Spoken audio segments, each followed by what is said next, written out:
propósito del Señor, pero hacemos cosas que el Señor nunca nos pidió que hiciésemos.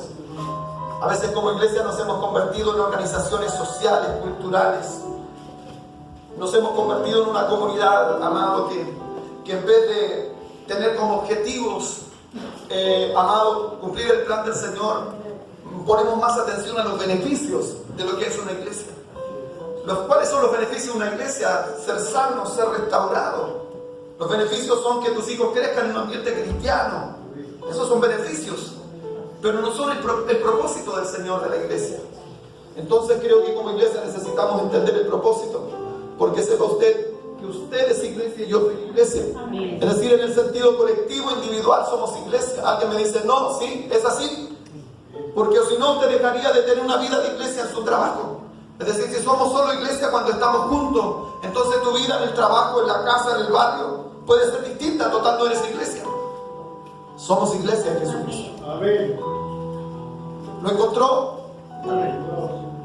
Dice así: mas vosotros sois linaje escogido, real sacerdocio, nación santa, pueblo de Dios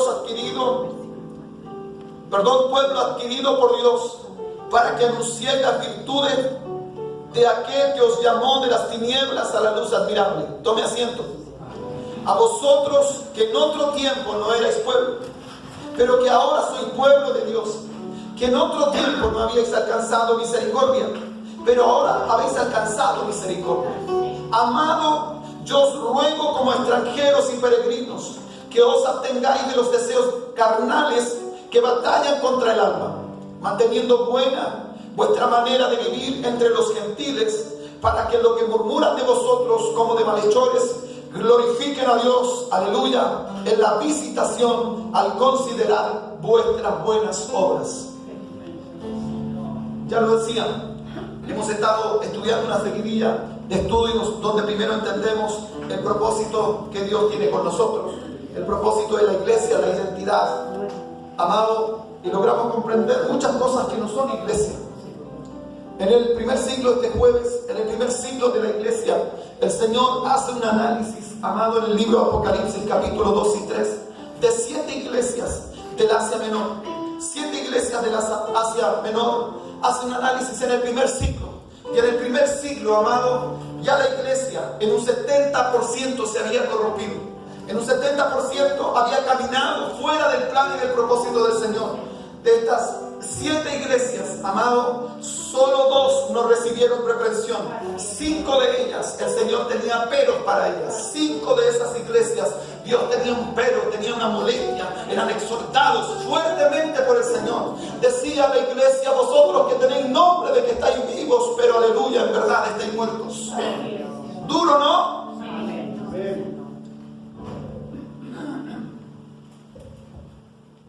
Entonces nos encontramos, amado, con una iglesia que no pareciera entender por qué ha sido llamada y en qué tiempo ha sido llamada.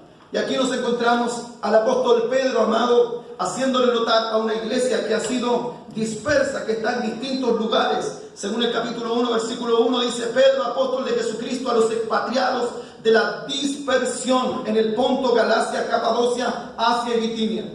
Es decir, esta carta, amado, fue enviada a toda la iglesia y el mundo conocido desde entonces, y haciéndoles comprender en este párrafo lo que realmente somos, por qué fuimos comprados, por qué fuimos redimidos, por qué el Señor pagó un precio por nosotros. Por eso al principio les llevaba a entender esto, que muchas veces hemos perdido el sentido de iglesia. Hemos perdido la devoción, hemos perdido la gratitud, hemos perdido la euforia con la que se alababa al Señor en un principio. Entonces, la iglesia en el primer siglo, amado, fue infectada por Satanás el diablo. Y también entendíamos que Satanás el diablo planificó destruir a la iglesia. ¿Y qué trajo sobre la iglesia? Muerte, persecución, ¿sí? Vimos ahí cómo Satanás el diablo, amado, perseguía a la iglesia, mataba a los cristianos. Muchos de ellos fueron quemados, aserrados. Hebreos capítulo 11, leas el capítulo completo en casa y se va a encontrar que muchos eran cortados por la mitad, estaban expuestos, amado, a ser quemados como espectáculo en el Coliseo romano. Es decir, la iglesia tenía una tremenda persecución. Pero Satanás, el diablo, también se dio cuenta que la iglesia, cuando era perseguida, cuando la iglesia, amado, se derramaba sangre, más se multiplicaba. Más se multiplicaba y comenzó a multiplicarse la iglesia con la persecución. En vez de intimidarse, en vez de reducirse, la iglesia se multiplicó en gran manera. Entonces Satanás, el diablo, amado, cambió la estrategia y ya no comenzó a matar gente. Los ataques ya no vinieron desde afuera de la iglesia, sino que los ataques comenzaron a estar ¿dónde? Desde dentro de la iglesia. Y Satanás, el diablo, comenzó, amado, a mimetizar. Se comenzó a mimetizar y a meterse al interior de la iglesia para destruir la iglesia. Y ya en el primer siglo, amado, Satanás, el diablo, había infectado el 70% de las iglesias de ese entonces. El 70% de las iglesias habían sido infectadas con doctrinas, con pensamientos, comportamientos, con liviandad, amado, con la que se servía al Señor. Entonces nos encontramos, amado, con este párrafo y dice: mas vosotros sois linaje escogido, real sacerdocio, nación santa. Mire, amado, cómo el Señor nos califica. Dios Jesucristo tiene una relación tan estrecha con su iglesia que la denominó de 3 formas. Uno, la novia, la esposa y su cuerpo. La relación tan estrecha del Señor con su iglesia es tan íntima, amado, que el Señor la calificó de esas 3 formas. Y consideró que esta iglesia tenía un valor tan grande. ¿Por qué? Porque le había costado precio de sangre, papá. Le había costado precio de sangre. La había comprado por un gran sacrificio. Sin que nadie se lo pidiera. Él voluntariamente decide comprar un pueblo que no es pueblo. Aleluya, un pueblo que no es digno para hacerlo digno. Un pueblo que no es el mejor pueblo, aleluya, para rescatarlo y salvarlo. Entonces los que estamos acá hemos sido comprados por un precio grande. Dice: pueblo adquirido por Dios. Es decir, nadie le regaló este pueblo al Señor. Nadie le regaló, aleluya, al Señor la posición en que estaba. Nadie le regaló al Señor un alma. Nadie le regaló al Señor una batalla. Nadie le regaló nada al Señor Jesucristo. Él pagó el precio por usted y por mí. Pero es ese precio el que ha perdido el valor en el tiempo. Es ese precio el que ha perdido la connotación. Porque cuando apóstol Pablo y Silas, amado, tuvieron que pasar procesos difíciles, experimentar la cárcel y todos los azotes, y Pablo en algún minuto dice: todo lo que he experimentado a través de los años en el Evangelio han contribuido para el crecimiento del Evangelio. Entonces Pablo considera que todos los procesos que viven son parte, amado, constructiva para la edificación del cuerpo de Cristo. Por ahí siempre nosotros que recibimos el beneficio del Señor, siempre nos expresamos diciendo que no hay cómo pagarle a Dios, ¿sí? Y por ahí se nos ocurren alguna idea, servirle. No sé qué tenemos como concepto servirle. Si es venir a la casa de oración, cantar un par de alabanzas e irnos para la casa. Lo que la Escritura dice en relación a cómo podemos pagar o contribuir al crecimiento de la iglesia es la santidad. Ser santos. Como yo soy santo, dijo el Señor. Eso, amado, primero le da dignidad al precio que se pagó por algo. Es como si comprásemos una olla valiosa, y la usásemos para sacar ceniza, amado. La usásemos como tarro de basura.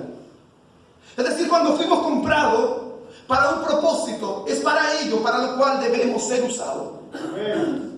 Hoy podría haber traído algunas imágenes. Cuando algunos instrumentos son construidos, son creados para una determinada función, amado, hay que usarlos para ello. No sé si usted ha visto alguna vez un tenedor que está todo chueco, los dientes están chuecos, ¿sí? ¿Ha visto un cuchillo que está medio en la punta, así quebrada la punta? ¿Por qué cree usted que eso le ha ocurrido? ¿Ha visto una cuchara así media chueca para el lado? ¿Por qué cree usted que le ocurrió eso? ¿Ah? Porque se usó para lo que no fue creado. El pobre cuchillo la hace de abrelata, la hace de hacha, la hace de todo. La hace de todo el cuchillo. El tenedor, donde vemos nos falta algo, tratamos con el tenedor. ¿Qué no apretar un tornillo con un cuchillo? Y usted dice: falta que te vea la NASA y te va a llevar. No. Si te viera el fabricante al que se le ocurrió construir ese cuchillo, lo más probable es que te agarra a piñazo. Porque estás usando un instrumento para lo cual no fue creado. Entonces, ¿por qué le explico esto? ¿Por qué la iglesia ha tenido tan pocos resultados y ha salido malherida? Porque nos hemos ocupado de lo que no es nuestra responsabilidad. Porque, aleluya, nos hemos ocupado como instrumentos de Dios en lo que Dios no nos ha pedido que hagamos. El precio es grande, el valor es grande. Parece que está en el libro, voy a ir al libro de Efesios, me parece que es. No sé si es el 5.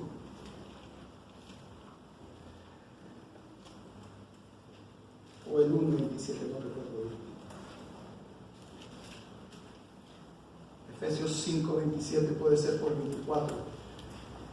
Necesito leer eso, no lo tengo acá. Pero quiero leérselo. Sí lo tengo acá. Mire, escucha lo que dice Efesios capítulo 5, versículo 24.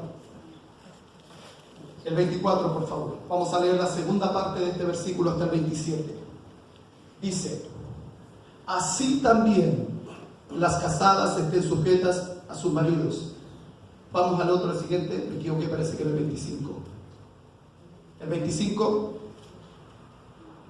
la segunda parte. Así como Cristo amó a la iglesia y se entregó a sí mismo por ella.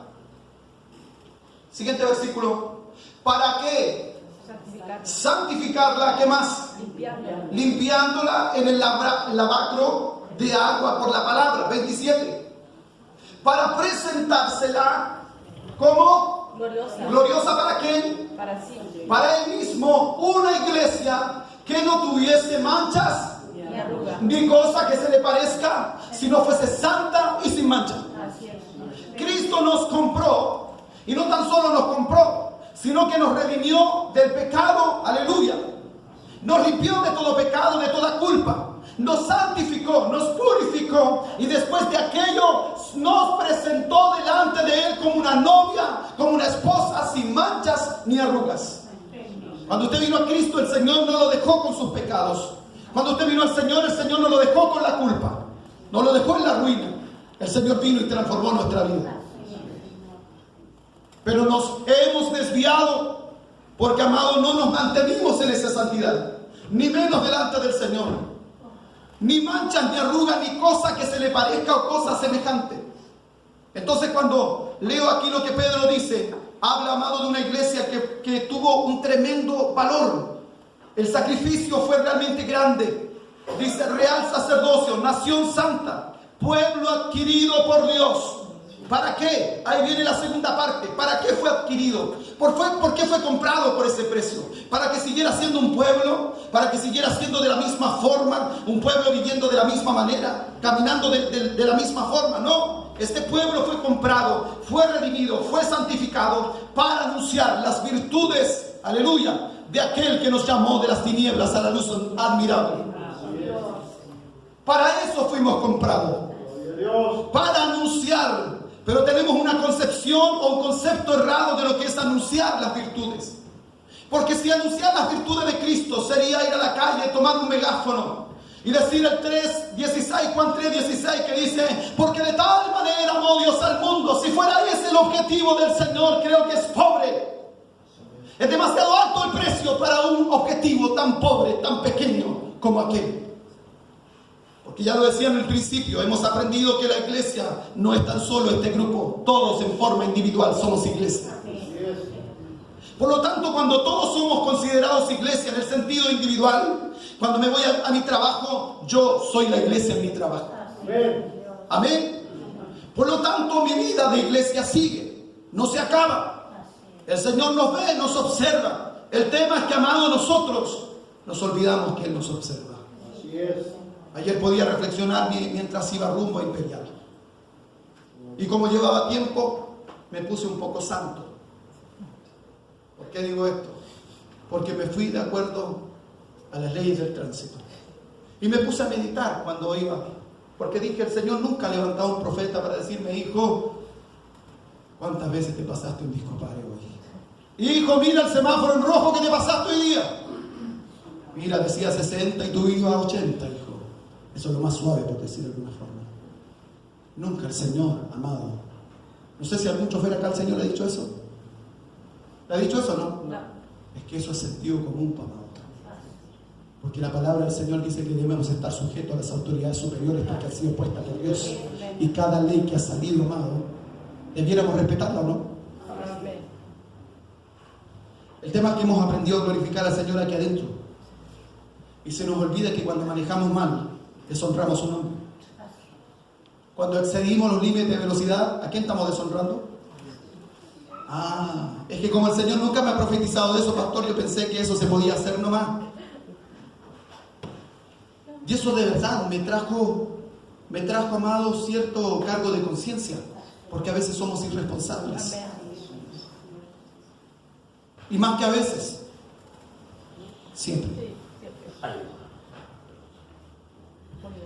Porque hemos sido comprados para que anunciéis las virtudes de aquel que os llamó de las tinieblas a la luz admirable. ¿Las virtudes de quién? ¿De quién son las virtudes que tenemos que anunciar? Del Señor. No mis virtudes, no mis capacidades. Incluso podría decir que todos los que están acá no fueron llamados porque eran capaces. Fuimos llamados porque éramos incapaces. No fuimos llamados porque teníamos el talento, teníamos el don, porque teníamos las oratorias, porque teníamos el carisma. No fuimos llamados por eso. Fuimos llamados, aleluya, por Dios, para ser conformados a la imagen de Jesús. Amén. Y junto con ello, anunciar las virtudes de aquel que nos sacó de las tinieblas a la luz admirable.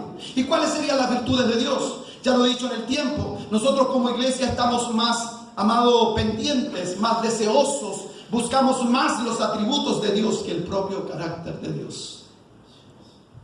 ¿Qué quiero de Dios? Sanidad. ¿Qué quiero de Dios? Poder para predicar. Ojalá el Señor me use para sanar un par de enfermos, resucitar un par de muertos. ¿O no? ¿Le gustaría que el Señor lo usara para sanar enfermos? Que cuando usted predicara la gente se convirtiera. ¿Sí? Me gustaría eso. Y eso es lo que buscamos. El tema es que eso, amado, no es trascendental. Porque si usted logra que alguien se sane, va a morir igual. Esas cosas no van a seguir sucediendo en el cielo. Arriba no habrán enfermos. No tendremos que predicar la palabra. Entonces nuestro enfoque como iglesia pareciera, amado, que lo hemos equivocado nosotros en ese sentido. Y en vez de buscar el carácter de Dios, hemos buscado sus atributos. Porque eso pareciera ser más sorprendente. Pero quiero decirle que el impacto más grande que un milagro es el amor de Dios reflejado en el sacrificio de Jesús. Entonces el Señor está empeñado desde su principio. El plan fue rescatarnos, redimirnos, santificarnos, para que usted y yo anunciésemos las virtudes de aquel que nos llamó de las tinieblas a la luz admirable. Y eso es lo que nos hemos equivocado. No hemos anunciado sus virtudes, hemos anunciado más bien los atributos de Dios. Es el carácter de Dios, es el amor, es la compasión, la misericordia, la justicia. Es la gracia de Dios la que debe, amado, estar en nosotros. Pero nuestro carácter con el de Dios se parece en algo. Pregunto, ¿nuestro carácter se parece al carácter de Dios? ¿Se parece en algo? ¿Nos parecemos algo a Él? Es eso, amado. Es el carácter de Dios en nosotros, aleluya, lo que va a vociferar la gloria de Dios. Es el testimonio en nuestra vida que va a vociferar, aleluya, el poder de Dios. La Escritura dice que usted y yo hemos sido comprados por sangre, pero hemos sido comprados para la alabanza de su gloria. Amén. Y aprendíamos que la palabra gloria tiene dos definiciones. Una en hebreo y otra en griego. En hebreo la palabra gloria es... ¿Alguien me ayuda? No me acuerdo. Se olvidaron. ¿Ah? Sí, pero el original. Eso es en griego. ¿No es? Tiene el apuro con el membrillo. La palabra gloria en hebreo es kabod. Y significa peso, contrario a liviano y ligero. En el griego es doxa y significa opinión, también resplandor o luz. Entonces nos tomamos del griego donde usted y yo hemos sido llamados para la alabanza de su gloria. Es decir, usted y yo somos la opinión de Dios en la tierra. Usted y yo es la opinión de Dios en la tierra. Entonces todo lo que la gente vea en nosotros es lo que opina de quién. Opina de Dios. También este apóstol le hace un poco de memoria. Dice: vosotros que en otro tiempo no erais pueblo, pero que ahora soy pueblo de Dios, que en otro tiempo no habíais alcanzado misericordia, pero ahora habéis alcanzado misericordia. Dice: amado, yo ruego como a extranjeros y peregrinos. Pedro le está hablando a gente que vive dispersa, que no estaba en su tierra natal, que no estaba en su tierra original. Vivían en medio de culturas distintas, vivían en medio de países distintos, en medio de gente distinta. Pero él le dice: amado, yo ruego como extranjeros y peregrinos que os abstengáis de los deseos carnales que batallen contra el alma. Usted y yo somos advenedizos en esta tierra, embajadores del reino de los cielos. Aleluya, y este no es nuestra tierra. Por lo tanto, el consejo de este apóstol le dice: hey, no se contaminen con la gente con la que viven. No vivan como ellos viven, ni practiquen lo que ellos practican. Porque ustedes, aleluya, han sido comprados para anunciar las virtudes de aquel que los compró y los sacó de las tinieblas a la luz admirable. El 12 dice: manteniendo vuestra manera de vivir entre los gentiles, para que en lo que murmuran de vosotros como malhechores, glorifiquen a Dios en el día de la visitación al considerar vuestras buenas obras. Es decir, el mundo va a glorificar a Dios. ¿Cree usted que van a levantar mano y van a darte gloria a Dios? La gente va a reconocer, amado, en nosotros, al cuerpo de Cristo, como verdaderos cristianos. Nuestro testimonio ha dejado mucho que desear. Y no tan solo fuera, también aquí adentro. Y lo decíamos que en el principio, en los primeros 100 años, la iglesia terminó confundiéndose. Satanás, el diablo, se introdujo al interior y comenzó a confundir a la iglesia en los propósitos, en los objetivos, en las cosas que nos traen hasta acá, amado, y perdimos el norte muchas veces. Y a veces terminamos anunciando, amado, otra cosa que no es su plan, que no es su voluntad. Primero, para poder hablar de alguien tengo que conocerlo. Si no he conocido a esa persona, no puedo dar una opinión de él. Y a veces nosotros entendemos que el conocimiento es porque lo saludamos, porque lo vimos de paso. No, eso no es conocer a alguien. No porque conversaste un par de minutos y te dijo el nombre, eso no es conocer a alguien. Y creo que muchas veces, amado, hablamos de Dios sin conocerlo. Sin conocerlo. No tenemos una experiencia con Él. No hemos nacido de nuevo. No hemos sido transformados realmente. Entonces, ¿qué podríamos contar de Él? ¿Qué podríamos hablar de Dios si realmente no sé quién es? Si realmente no tengo una experiencia personal con el Señor. Entonces, para hablar de alguien debo conocer, amado, no tan solo sus atributos, porque eso conoce la gente. Vamos a la iglesia porque el Señor te puede sanar. Vamos a la iglesia porque ahí Dios te va a restaurar. Vamos a la iglesia porque el Señor puede salvarte, puede restaurar tu matrimonio. Dios es mucho más que eso. Y pareciera que este es el lugar de las ofertas donde venimos a buscar todo lo que nos hace falta. Y está bien que tú, aleluya, seas beneficiado con el poder de Dios, pero ese no debe ser tu objetivo. Nuestro objetivo debe ser, amado, como iglesia de Jesucristo, fuera dentro de este lugar, anunciar las virtudes de aquel que nos sacó de las tinieblas a la luz admirable. ¿Y cómo podría alguien anunciar la virtud de Dios si tiene un problema de carácter? Si es enojón, si es enojona, si tiene pésima actitud frente a sus vecinos, a su familia.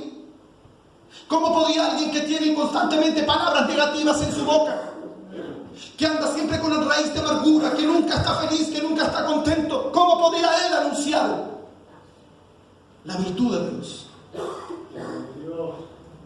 Porque lo que anunciamos es su poder, porque lo que anunciamos es su carácter, y Dios es amor. ¿Cuál es la crítica del Señor a la iglesia de Éfeso? Capítulo 3, me parece, versículo 1. El Señor reconoce a este pueblo, reconoce a esa iglesia todo lo bueno que había hecho, pero le hace una crítica. Le dice: pero tengo algo contra ti.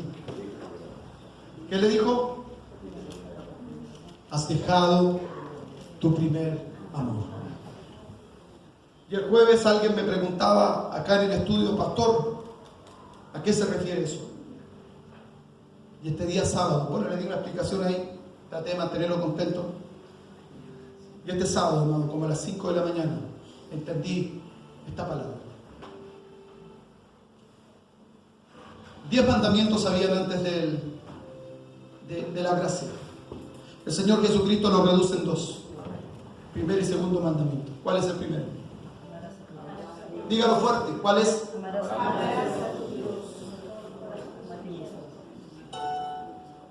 Amarás al Señor tu Dios con todo tu corazón, con toda tu alma, con todas tus fuerzas, con toda tu mente. Ese es el primer amor. Hemos dejado el primer mandamiento y nos hemos dedicado, escuche bien, al segundo. Y no está mal que cubramos las necesidades de los necesitados. No está mal, amado, que nos preocupemos de los enfermos. Pero hoy pasamos más tiempo con la gente que con Dios.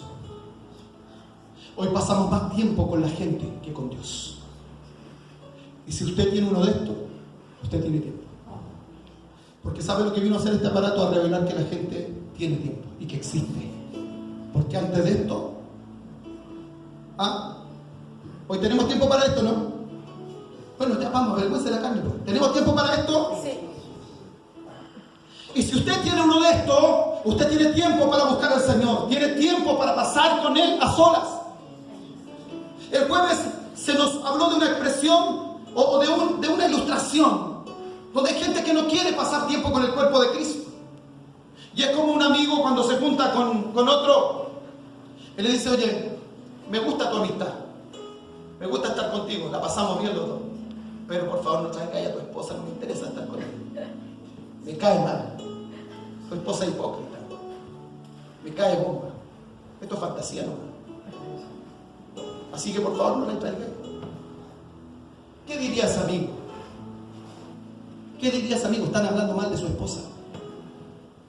¿Qué diría su amigo? Lo más probable es que hasta ahí somos amigos, ¿o no? Y un piñazo. Así muchas veces nos referimos al cuerpo de Cristo. Cuando hablas del cuerpo de Cristo, cuando te refieres a alguien de acá, le estás criticando a la novia. Estás juzgando a su iglesia. Estás hablando de su esposa. ¿Se ha dado cuenta de eso, no? Por favor, medite. Cuando te diriges, aleluya, de su iglesia y hablas mal de ella, estás hablando de la esposa del Cordero. Hemos perdido el norte hace rato, amado. Es decir, si yo veo que en el siglo I Satanás el diablo infectó el 70% de la gente, ¿qué nos espera a nosotros? Que estamos en el siglo XIX, han pasado, amado, de ahí 19 siglos. ¿Usted dice que no estamos infectados?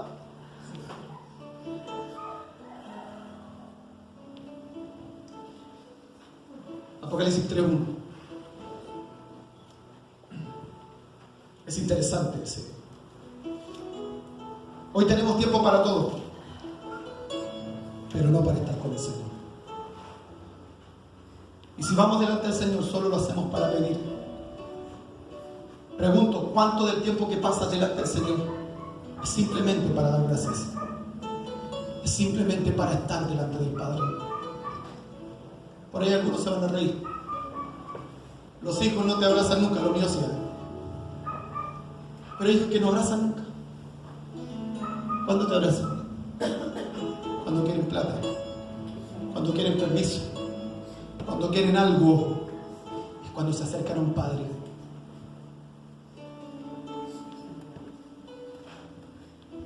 Como el Señor quisiera que solo nos acercásemos a Él para estar en su regazo, sin pedir nada. ¿Cuántas veces nos acercamos solo para pedir? ¿Cuántas veces vienes delante del Maestro solo para pedir? Que sáname, que ayúdame, que levántame, que fortaléceme. Pero ¿cuánto tiempo pasas, aleluya, delante del Maestro solo para admirarlo, solo para contemplarlo? ¿Cuánto? Entonces somos hijos que solo estamos interesados en lo que a Dios le podemos sacar. Quisiera que el martes viniésemos todos a pasar tiempo con el Maestro como cuerpo. Pero más de algún osado, sin respeto, grosero, sin vergüenza, es capaz de hablar de la novia del Cordero. Porque así nos dirigimos de mala forma con el cuerpo. ¿Qué odio? Está esa. Tengo que estar yéndose. Mira, ahora se le ocurrió hacer culto de oración en vez de tener el culto.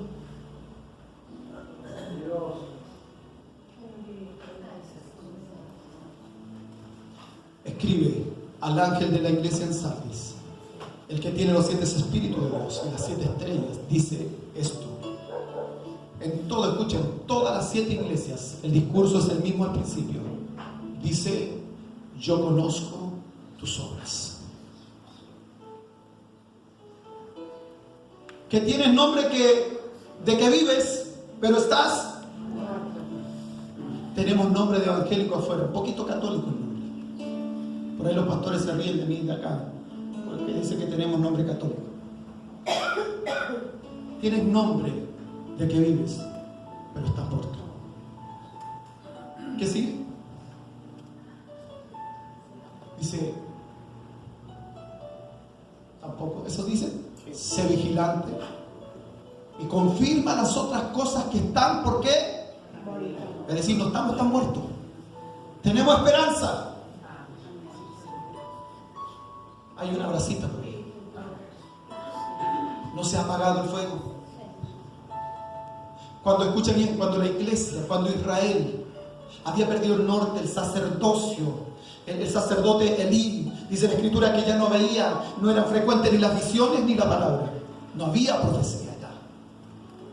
Y dice, cuando estaba a punto de apagarse la lámpara, Dios habló a Samuel. Hay cosas que están